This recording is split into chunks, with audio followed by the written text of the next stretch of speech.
We'll start right at the end. You know, the last shot. I mean, what do you think when it went off your hand? Whether you had the time, if it was in time. I mean, yeah. I mean, on initial thought, I mean, catch and shoot. Derek Fisher rule .4. Actually got a text from my biomechanics dude saying that he actually legitimately timed it and it was .78, like on the nose, which is funny. But you know, that's life. I mean, I guess we got to talk to our in-game clock operator, right? And down the stretch, I think your dunk was maybe the only points you guys had in the last 6 or 7 minutes. What do you thought? What did you think kind of went sideways on the offensive end down the stretch?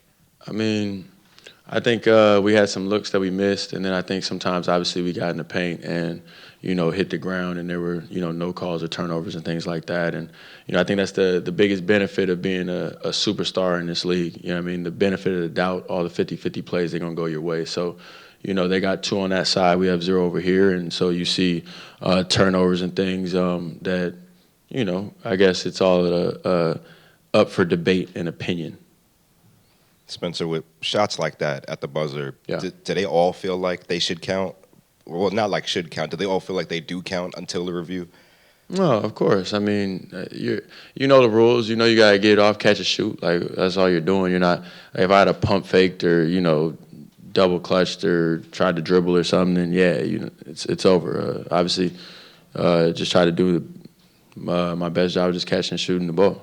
And just obviously, this is the first time you guys have played as a starting unit with all the new guys available. Yeah. Just what's your first impression about how the unit plays with each other and et cetera? I mean, you know, the ball was moving. I think that was good. I think that obviously we held them to 101 points. I think that's pretty good. I think at the end of the day, the free throw disparity of 30 to 13 is probably going to be a hard one to overcome. You know, obviously, I guess we got to drive the ball more, be in the paint, not hit the ground, I guess. I don't know.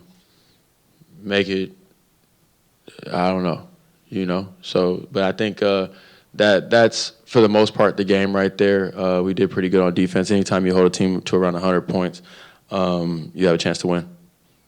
Spencer, you've obviously, forgive me if you've been asked this already, I walked in late, but you've played with new guys before for the first time. I mean, having gone against McHale and Cam and having a decent idea of their games, what's like the feeling out process like for you, having a general idea of their games, but maybe not having like, you know, hard sets and all that stuff installed yet with them?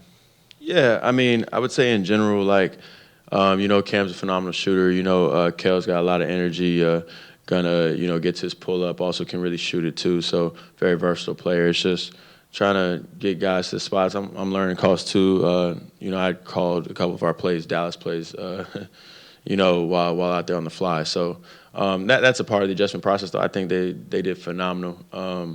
You know, overall, I think the energy of the group is high, the optimism is high. And just not the biggest night from Nick, but you once called him as a rookie the second most talented player on the roster behind Kevin, and obviously he's had a big breakout years. What do you make of the player in him that you left versus the one you returned to with him? I'm obviously older, more mature, just so much more focused and locked in. And you started to see some of that talent, just two-way guy, really protects the rim.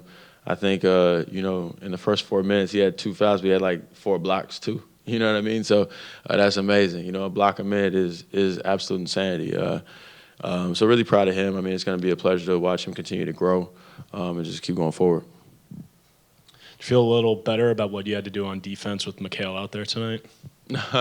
Yeah, of course, man. I mean, you know, he makes the job a lot easier, as does Doe, as does Nick. You know what I mean? Like I said, the 4 blocks in, you know, 4 minutes before he got in foul trouble. But, you know, that's life, and that's going to happen when playing Embiid and Harden and, you know, ended up with 30 free throws given up. We just got to do a better job of kind of applying pressure as well back at them, so we're not at 13. You touched on it a little bit about calling Dallas plays with Doe on the floor, since you guys have that. But obviously you have another set of teammates that got traded together.